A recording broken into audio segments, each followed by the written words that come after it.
Hello everyone, welcome to our channel. ये video Solo Leveling का part 2 है। अगर तुमने 1 नहीं देखा है तो पहले वो जाके देखो, link in the description. Last में हमने देखा था जिन्हू के ऊपर एक वुल्फ मॉन्स्टर अटैक करता है और उसका नाइफ भी तोड़ देता है। जब वो उससे लड़ रहा होता है तो वो अपनी बॉडी को बहुत लाइट फील करता है। वो उससे अपने हाथों से लड़ता है और उसको जोरदार पंच मारता है। वो मॉन्स्टर दूर जाके गिरता है। जिन्हू देखता है उसकी स्ट्रेंथ काफी ज्यादा बढ़ चुकी है, लेकिन फिर भी वो इस मॉन्स्टर से अपने हाथों से तो नहीं लड़ सकता और उसके पास थोड़ा खाना और पानी है तो वो यहाँ पे ज्यादा देर नहीं रुक सकता। तभी वो इन्वेंट्री बोलता है और उसके सामने इन्वेंट्री बॉक्स खुल जाता है और उसमें से वो एक स्वॉर्ड निकालता है और वो उस वुल्फ मॉन्स्टर को बीच में से काट देता है। जिन्हू यही सोचता है कि उसके पास ये स्वॉर्ड कहाँ से आई, ये तो बहुत पावरफुल है। जिन्हू को नोटिफिकेशन आता है कि उसका लेवल अप हो चुका है। तभी वहाँ पे 2 वुल्फ मॉन्स्टर और आते हैं और उनमें से एक का वो सिर ही काट देता है और दूसरा भाग जाता है। अब जिन्हू का स्टेटस लेवल 2 पर है। जिन्हू देखता है जब वो नॉर्मल ट्रेनिंग कर रहा था तो उसकी एबिलिटी इतनी जल्दी नहीं बढ़ रही थी, लेकिन अब वो मॉन्स्टरों से लड़ रहा है तो उसकी एबिलिटी बहुत जल्दी बढ़ रही है। जिन्हू उन मॉन्स्टर्स के अंदर क्रिस्टल ढूंढता है, लेकिन उसको एक डिस्प्ले शो होती है जिसपे लिखा होता है कि उसको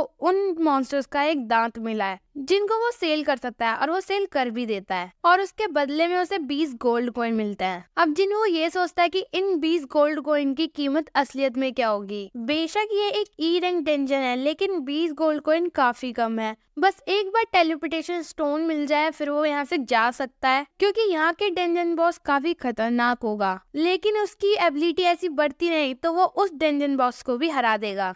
तभी वहाँ पे बहुत सारे वुल्फ मॉन्स्टर आ जाते हैं और वो एक एक करके सबको काटना चालू कर देता है। इस बार वो डरता नहीं है बल्कि उनका डटकर सामना करता है। वो सभी वुल्फ मॉन्स्टर्स को मार देता है। यहाँ पर उसकी स्वॉर्ड भी खराब हो जाती है, लेकिन उसको काफी चीजें इन्वेंट्री में मिल जाती हैं और उसको टेलीपोर्टेशन स्टोन भी मिल जाता है। अब जिन्हू यही सोचता है कि उसको यहाँ पर रुककर लड़ना चाहिए या फिर घर चले जाना चाहिए, और थोड़ी देर सोचने के बाद वो यहाँ पर रुकता है और लड़ने के लिए जाता है। फिर हम जूही को देखते हैं जिसको कॉल आता है हंटर एसोसिएशन से। वो बताता है कि एक पोर्टल का गेट टूट चुका है और मॉन्स्टर्स बाहर आ चुके हैं और उन्होंने बहुत तबाही मचा रखी है। जूही इस सब का ब्लेम अपने ऊपर लेती है क्योंकि वो उस मिशन पर गई नहीं थी और उसको बताया जाता है कि वहाँ पर हीलर्स की कमी है तो वो वहाँ पर जल्दी से पहुंच जाए। फिर हम जिन्हू को देखते हैं जो एक के बाद एक मॉन्स्टर को मारे जा रहा है और अपना लेवल अप करते जा रहा है। हमें यहाँ ये एक्सप्लेन किया जाता है कि मॉन्स्टर की जो नेम है वो अगर व्हाइट कलर से लिखा है तो वो बहुत ज्यादा कमजोर है, अगर ऑरेंज से लिखा है तो जिन्हू की जितनी पावर है उतनी ही उसकी पावर है, अगर रेड से लिखा है तो वो हद से ज्यादा ताकतवर है। और यहाँ पर जिन्हू का स्टेटस लेवल 15 पर पहुंच चुका है। काफी देर से उसका लेवल बढ़ा नहीं है, लेकिन उसको इतना एक्सपीरियंस हो गया कि उसको दूर से ही पता चल जाता है कि कितना ताकतवर उसके सामने मॉन्स्टर है। वो सीढ़ियों से नीचे जाता है और देखता है स्टेशन पे पानी भरा हुआ है और उस पानी में से एक खतरनाक मॉन्स्टर निकलता है जो जिन्हू की स्वॉर्ड भी तोड़ देता है। उसका नाम ऑरेंज टेक्स्ट से लिखा होता है और वो इस डेंजन का बॉस है और उसकी बॉडी पर एक आर्मर है जिससे वो बहुत ज्यादा स्ट्रॉन्ग है। जिन्हू से मारने की कोशिश करता है, लेकिन वो मॉन्स्टर जिन्हू को ही फेंक फेंक कर मार रहा होता है। लेकिन जिन्हू हार नहीं मानता और अपने आप को मोटिवेट करता रहता है। जिन्हू उस मॉन्स्टर को उन गॉड से कंपेयर करता है और यही सोचता है कि कोई इंसान कितना भी ताकतवर हो, अगर उससे भी ताकतवर कोई चीज उसके सामने आती है वो उससे डरने लगता है। तो यहाँ पर ये मैटर तो नहीं करता कि कौन वीक है कौन स्ट्रॉन्ग है, और उसको फिर से वीकेस्ट हंटर वाली जिंदगी नहीं जीनी है, बस उसको अपना 100% देना है। यहाँ पर उसकी बॉडी में से एक अलग सी लाइटनिंग फील होती है और वो उस मॉन्स्टर की गर्दन पर लटक जाता है। अब वो यहाँ पे यही सोचता है कि वो इतना ताकतवर हो चुका है कि वो अपनी ताकत से उसका आर्मर भी तोड़ दे और उसका गला घोटकर उसको मार दे। और वो यहाँ पर इतना बैडिश हो जाता है ना भाई, वो उसको मार भी देता है। जिन्हू भी यहाँ पे खुश हो जाता है और यही कहता है कि थोड़ा बहुत तो ताकतवर मैं हो चुका हूँ। उस मॉन्स्टर को मारने के बाद उसको एक वेपन मिलता है। अगर वो उससे अटैक करेगा तो सामने वाला बंदा कुछ टाइम के लिए पैरालाइज हो जाएगा और उसको एक पॉइजन भी मिला होता है। अगर वो उसे पीता है तो उसका 20% फिजिकल डैमेज बढ़ जाएगा, लेकिन उसकी मसल डैमेज होगी 35%। अब यहाँ पे स्टेशन नॉर्मल हो जाता है और वो बाहर भी आ जाता है। जिन्हू देखता है कि वहाँ पर कोई नहीं है। वहाँ पर एक गार्ड आता है और वो उससे पूछता है तुम यहाँ क्या कर रहे हो, तो वो समझ जाता है कि शायद ये एक हंटर है और वो उससे कहता है कि सारे बीस्ट को मार दिया गया है, बस एक बॉस बचा है। जिन्हू समझ जाता है कि यहाँ पे एक पोर्टल गेट टूट चुका है और उसकी एबिलिटीज इतनी ज्यादा बढ़ चुकी है कि उसको दूर से ही फील हो जाता है कहाँ पर सबसे ताकतवर मॉन्स्टर है। उस मॉन्स्टर से कुछ लो रैंक हंटर लड़ रहे होते हैं लेकिन उनसे कुछ नहीं हो रहा होता। वहाँ पे जूही भी होती है जो उसे देख के बहुत ज्यादा घबराई हुई होती है क्योंकि अभी भी वो गोड वाले सदमे में है। जिन्हों उस मॉन्स्टर को देख के यही कहता है कि ये तो उससे कमजोर है जिससे मैं अभी हरा के आया हूँ। वो अपने पूरे फोकस और स्ट्रेंथ से अपनी टूटी स्वॉर्ड फेंकता है और उस मॉन्स्टर का आर्मर तोड़ देता है जिससे वो लो रैंक हंटर उसको मार देता है। यहाँ सभी हंटर अपना अपना क्रेडिट लेते हैं लेकिन एक हंटर सोचता है कि इतनी देर से हम इसको हराने की कोशिश कर रहे थे, इसका डिफेंस तक नहीं टूट रहा था और यहाँ पर अभी कुछ उड़ता हुआ आया था और वो उस स्वॉर्ड को देखता है और वो पूछता है गार्ड से कि ये स्वॉर्ड कहाँ से आई। वो गार्ड कहता है कि यहाँ पर एक लड़का था और वो सोचता है कि यहाँ कोई हाई रैंक हंटर था क्या। जिन्हों वहां से जा रहा होता है लेकिन जूही उसको देख लेती है। फिर हम हॉस्पिटल का सीन देखते हैं जहाँ पर जिन्हू अपना वर्कआउट कर रहा होता है और यहाँ पर जिन्हू की एकदम सेक्सी सी 6 एब्स वाली बॉडी होती है जिस वजह से वहाँ की नर्सेस भी उसके ऊपर फ्लैट हो चुकी हैं और वो यही बात कर रही होती है कि वो ई रैंक हंटर कितना हॉट है ना। उनको तो पता ही नहीं था उसकी बॉडी ऐसी है क्योंकि उसका फिजिकल अपीयरेंस काफी चेंज हो चुका है। जिन्हू के रूम में एक नर्स आती है और जिन्हू वहाँ पे शर्टलेस खड़ा होता है। वो उसे देख के शर्मा जाती है और वो उसको यही बताने आई होती है कि उसका डिस्चार्ज होने वाला है तो वो सारे पेपर्स वर्क कंप्लीट कर ले। वो वहाँ से जाने से पहले उसका नंबर मांगती है। जिन्हू को लगता है कि वो उसकी मेडिकल रिपोर्ट्स के लिए नंबर मांग रही है और वो अपना नंबर दे देता है। फिर हम देखते हैं एक एस रैंक हंटर का इंटरव्यू हो रहा होता है जिसकी काफी कमाल की एबिलिटीज हैं। वो बताता है कि हंटर से पहले वो एक फायर फाइटर था और उसको डेली ही काफी कड़ी ट्रेनिंग करनी पड़ती है ताकि उसकी बॉडी स्ट्रांग रहे। और ये न्यूज जिन्ना देख रही होती है जो अपने स्कूल के लिए रेडी हो रही होती है। वो जिन्हू को बुलाती है और वो देखती है कि जिन्हू की हाइट बढ़ चुकी है और उसके एब्स भी आ चुके हैं और वो यही कहती है कि तुम वर्कआउट वगैरह कर रहे हो क्या, तुम्हारी कमाल की बॉडी हो चुकी है। फिर जीना वहाँ से जाती है और जिन्हू उसको अम्ब्रेला देता है और जिन्हू भी नोटिस करता है कि उसकी बॉडी काफी अच्छी हो चुकी है। अगर वो ऐसी ट्रेनिंग करेगा तो एक दिन वो बॉडी बिल्डर बन जाएगा।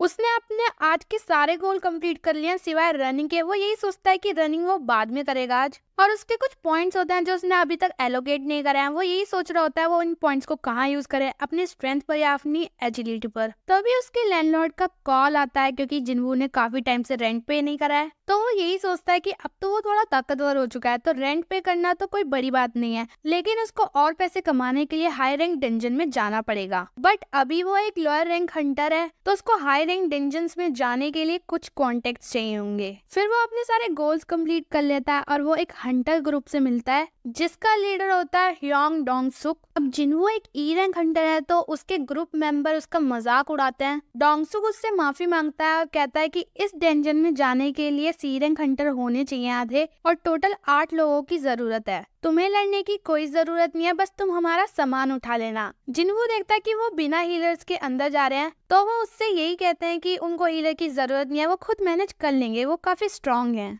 और वो जिन्हू से एक कॉन्ट्रैक्ट साइन कराते हैं जिसमें लिखा होता है कि अगर जिन्हू को अंदर कुछ भी होता है तो वो उसकी रिस्पॉन्सिबिलिटी नहीं लेता है। उसको इस मिशन के 2 मिलियन येन तो मिलेंगे लेकिन अंदर जो उनको क्रिस्टल्स मिलेंगे उनमें से उसको कुछ नहीं दिया जाएगा। तभी वहाँ एक और हंटर आता है जिसका नाम है यो जिन हो और उसने काफी टॉप नॉच का आर्मर पहना होता है। जिन्हू यही सोचता है इसके पेरेंट्स काफी रिच होंगे और वो एक डी रैंक हंटर है। ये लोग डंजन गेट के पास आते हैं और वो काफी बड़ा गेट होता है तो वो सोचता है कि ये एक हाई रैंक गेट तो नहीं है तो डोंगसुक बताता है कि ये एक सी रैंक गेट ही है, डरने वाली कोई बात नहीं है। जिन्हू कहता है कि साइज देखकर गेट का रैंक डिसाइड नहीं करा जाता, एसोसिएशन इन्वेस्टिगेशन करके ही रैंक बताती है। जिन्हू कहता है कि तुम्हें तो काफी नॉलेज है। जिन्हू कहता है कि मैं काफी टाइम से हंटर हूँ। ये लोग डंजन के अंदर आते हैं और यहाँ पे काफी अंधेरा होता है। ये लोग लाइट वगैरह जलाते हैं। तभी जिन्हू पूछता है कि ये लुमिनेंस स्टोन्स क्या होते हैं तो जिन्हू बताता है कि लुमिनेंस स्टोन्स वो होते हैं जो डंजन के अंदर चमकते हैं जिससे डंजन में अंधेरा नहीं होता। तो जिन्हू कहता है कि एक तो होते हैं मैजिक क्रिस्टल जो हमें मैजिक बीस्ट से मिलते हैं, एक हो गया माना क्रिस्टल जो हमें डंजन के अंदर मिलता है और एक हो गया लुमिनेंस स्टोन जो हमें डंजन में रोशनी देता है। ये सब कितना कंफ्यूजिंग है ना। जिन्हू कहता है हाँ ये लोग काफी अंदर आ चुके होते हैं और इन्हें यहाँ पे एक भी मैजिक बीस्ट नहीं मिलता और यहाँ पे काफी ज्यादा टनल्स होते हैं और काफी अजीब सी आवाजें आ रही होती हैं। जिन्हू अपने दिमाग के घोड़े चलाता है और वो सोचता है ऐसे कौन से बीस्ट हैं जो अंधेरे में रहते हैं। तभी वो कहता है ये एक इंसेक्ट टाइप बीस्ट हैं जो ऊपर से आ रहे हैं। ये लोग उनसे लड़ रहे होते हैं। जिनवू और जिनहो पीछे ही होते हैं। जिनवू देखता है कि इनके पास कोई हीलर नहीं है, लेकिन इनका कोऑर्डिनेशन काफी अच्छा है। ये लोग सारे बीस्ट को मार देता है। डोंगसुक कहता है कि तुम्हें कैसे पता चला कि वो ऊपर से अटैक करने वाला है? तो जिनवू कहता है बस अंदाजा लगाया। फिर हमें एक जिम का सीन दिखाया जाता है जिसमें लोग एक्सरसाइज कर रहे होते हैं। तभी वहाँ पे एक भूकंप जैसा कुछ आता है। तो एक बंदा कहता है ये क्या था? तो दूसरा बंदा कहता है यहाँ तो ये डेली का है। तभी हम देखते हैं उसी एस रैंक हंटर को, इसका नाम बेक यून हो है। वो वहाँ पे ट्रेनिंग कर रहा होता है और वो एक बड़ी सी चट्टान में छेद कर देता है और ये काफी ज्यादा तगड़ा था। फिर हम डेंजन का सीन देखते हैं। ये डेंजन जितना बड़ा है उतना ही खाली। इन लोगों को यहाँ पे एक भी मॉन्स्टर या बीस्ट नहीं मिलता। जिनहो जिनवू से पूछता है कि ये सामान ज्यादा भारी तो नहीं लग रहा, तुम काफी देर से इसे लेके चल रहे हो? जिनवू कहता है कि कोई दिक्कत नहीं है, वैसे भी मुझे यहाँ बिना लड़े पैसे मिल रहे हैं। लेकिन जिनवू मन में सोचता है कि डील तो काफी अच्छी है, लेकिन दाल में कुछ तो काला है। इनको आगे चलकर बहुत सारे मॉन्स्टर मिलता है जो पहले से ही घायल हैं, और आगे जाके इनको जाले मिलते हैं जिनको ये काटते हुए आगे बढ़ते हैं, और फिर इनको बहुत सारा माना स्टोन दिखाई देता है। मतलब इतना सारा माना स्टोन कि इसे बेच के ये बहुत अमीर हो जाएंगे। जिनहो जिनवू का कॉन्ट्रैक्ट देखता है और वो डोंगसुक से कहता है इसमें लिखा है जो मैजिक बीच से हमें क्रिस्टल मिलेंगे उसका हिस्सा नहीं होएगा, लेकिन जो माना क्रिस्टल मिल रहा है उसका हिस्सा तो 8 लोगों में बटेगा। तो डोंगसुक कहता है कि हाँ, लेकिन पहले हमें इस डेंजन के बॉस से निपटना पड़ेगा। फिर हम देखते हैं वहाँ पे एक बहुत बड़ी सी मकड़ी जैसा मॉन्स्टर होता है जो अभी सो रहा है, और ये लोग कहते हैं कि हमें बस यहाँ पे माइनिंग करनी है और यहाँ से माना क्रिस्टल लेके जाना है। ये लोग अपना कुछ सामान नहीं लाए होते क्योंकि इनको पता नहीं था कि इतना माना स्टोन मिलेगा इनको। डोंगसुक कहता है कि हम लोग जाके सामान लेकर आते हैं और मुझे अपने मेंबरों से कुछ बात करनी है, और जिनवो को यहीं पे छोड़ के जाते हैं ये लोग। जिनवो सोचता है कि इन लोगों ने सी रैंक के मिशन पहले भी काफी बार करे हैं, तो इनके पास 8 लोग तो होने चाहिए थे ना। तभी डोंगसुक अपने असली रंग दिखा देता है और कहता है कि बॉस चैम्बर को बंद कर दो, और वो दोनों यहाँ फंस चुके हैं। अब मिस्टर सॉन्ग जिनवू को पहले ही अलर्ट करते हैं कि इस इंडस्ट्री में काफी बेकार लोग हैं जो कुछ पैसों के लिए किसी की जान की कीमत भी लगा देते हैं, क्योंकि उन्हें पता है डेंजन के अंदर जो होता है किसी को कुछ पता नहीं होता, क्योंकि वहाँ कोई सीसीटीवी कैमरा वगैरह थोड़ी होता है। वहाँ पर वो बॉस भी जाग जाता है, और यहाँ पे जिनहो काफी अच्छा है। वो जिनहो से कहता है कि तुम पीछे रहो, मैं तुम्हें बचाऊंगा, और ये एक सी रैंक का मॉन्स्टर है तो ये काफी ज्यादा ताकतवर होगा। फिर जिनहो हंसता है और कहता है क्या ही बोल रहा हूँ यार मैं भी, और जिनहो से पीछे हटने के लिए कहता है। फिर हम देखते हैं डोंगसुक और उसके मेंबर्स इस गेट से बाहर आ जाते हैं, और इनका प्लान होता है कि इन लोगों ने उन दोनों को बंद तो कर दिया है और वो दोनों उस मॉन्स्टर को तो नहीं हरा सकते, तो ये लोग यहाँ पे वेट करेंगे। जब वो मकड़ी उन दोनों को मार देगी और सोने चली जाएगी, तब हम अंदर जाके माना क्रिस्टल को माइन कर लेंगे, और वहाँ पर एक टनल है जिससे वो एस्केप भी कर सकते हैं। और अगर वो मकड़ी ना सोए तो हम जिनहो का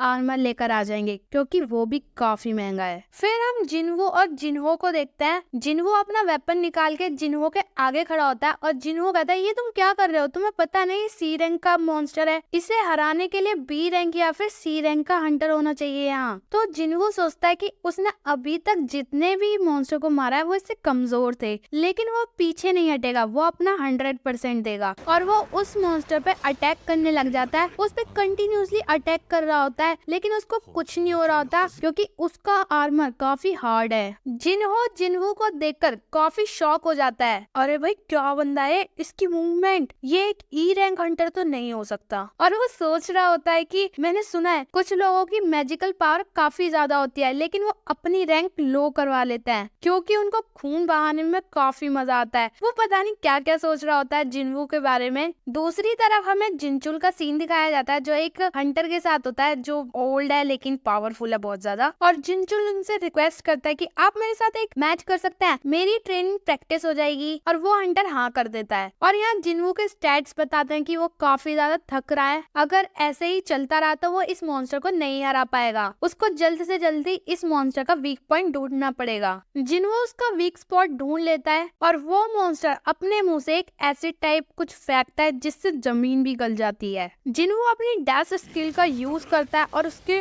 वीक पॉइंट पे अटैक करता है, लेकिन उसको फिर भी कुछ नहीं होता। जिन्वू की मूवमेंट काफी ज्यादा स्लो हो जाती है क्योंकि वो काफी ज्यादा थक चुका है। वो मॉन्स्टर जिन्वू को मारने ही वाला होता है। जिन्वू को एकदम से याद आता है कि उसने अपने गोल्ड रिवॉर्ड को अभी तक यूज नहीं करा है, जिसमें फुल रिकवरी भी होती है, और वो उसे यूज करता है और पूरा रिकवर होके उस मॉन्स्टर के वीक पॉइंट पे अटैक करता जाता है। और जिन्वू के वेपन से वो धीरे धीरे करके पैरालाइज हो जाता है और वो उसको हरा देता है। और वहाँ पे जिन्हो को यकीन नहीं हो रहा होता कि जिन्वू ने अकेले उस मॉन्स्टर को हरा दिया। जिन्वू उस मॉन्स्टर के अंदर से वो क्रिस्टल निकालता है और जिन्हो उसको पानी ऑफर करता है और सारा लगेज अपने ऊपर उठा लेता है और माना क्रिस्टल को माइन करना स्टार्ट कर देता है। तभी डोंग सुक की पलटन आती है। फिर हम जिनचुल को देखते हैं जो उस हंटर के साथ मैच कर रहा होता है। यहाँ जिनचुल की हालत काफी खराब लग रही होती है और वो उनको थैंक यू कहता है और वो हंटर कहता है मैं पहले से काफी स्लो हो चुका हूँ। यहाँ डोंग सुक की पलटन आती है और कहते हैं हो सकता है ये स्पाइडर कमजोर हो या फिर जिन्हो का आर्मर काफी तगड़ा है और इसने इसे हरा दिया हो। तो वो जिन्हो से कहता है तुम्हारे फादर यो म्यूंगान है ना जो यूजिन कंस्ट्रक्शन के हेड है, तो मैं तुम्हें एक मौका देता हूँ, तुम जिन्वू को मार दो और फिर हम ये सब आपस में बांट लेंगे। अगर तुम्हें यहाँ से जिंदा जाना है तो हमारी बात मानो। तो वो जिन्वू के पास जाता है और उसको प्रोटेक्ट करता है और ये लोग इन दोनों को मारने के लिए आगे बढ़ते हैं और कहते हैं क्या तुमने कभी एक इंसान को मारा है। यहाँ जिन्वू के आगे डिस्प्ले आती है जिसमें लिखा होता है कि तुम्हारे सामने 6 दुश्मन है और उनको मारो। इतने में जिन्वू कुछ सोचे एक बंदा उस पर अटैक करता है और उसको पीछे फेंक देता है। जिन्वू के सर पे चोट आई होती है और उसको समझ आ जाता है कि इस सिस्टम ने उसे अभी तक जिंदा रखा हुआ है और यहाँ पर कमजोर लोगों की कोई जरूरत नहीं है। ये सिस्टम मुझे यूज कर रहा है और मैं इसे यूज करूंगा। यहाँ जिन्वू का ऑरा एकदम चेंज हो जाता है और उन हंटरों में से एक हंटर जिन्वू के पास आता है और कहता है क्या बके जा रहे हो तुम। तभी जिन्वू उसका गला काट देता है। लोगों को समझ नहीं आता कि हुआ क्या। यहाँ जिन्वू को रियलाइज होता है कि उसने एक जिंदा इंसान को मार दिया है, लेकिन उसे जिंदा रहने के लिए इन लोगों को मारना पड़ेगा। वो पलक झपकते ही सबको मार देता है और डोंग सुक अपनी पावर से अपनी बॉडी को बड़ा कर लेता है और स्ट्रॉन्ग कर लेता है, लेकिन जिन्वू अपने एक हाथ से उसको नीचे जमीन में पटक देता है। डोंग सुक को समझ नहीं आ रहा होता कि चल क्या रहा है और वो जिन्वू से अपनी जान की भीख मांग रहा होता है। जिन्वू कहता है तुमने 3 बार मुझे मारने की कोशिश करी और मैं तुम्हें जिंदा छोड़ दूं।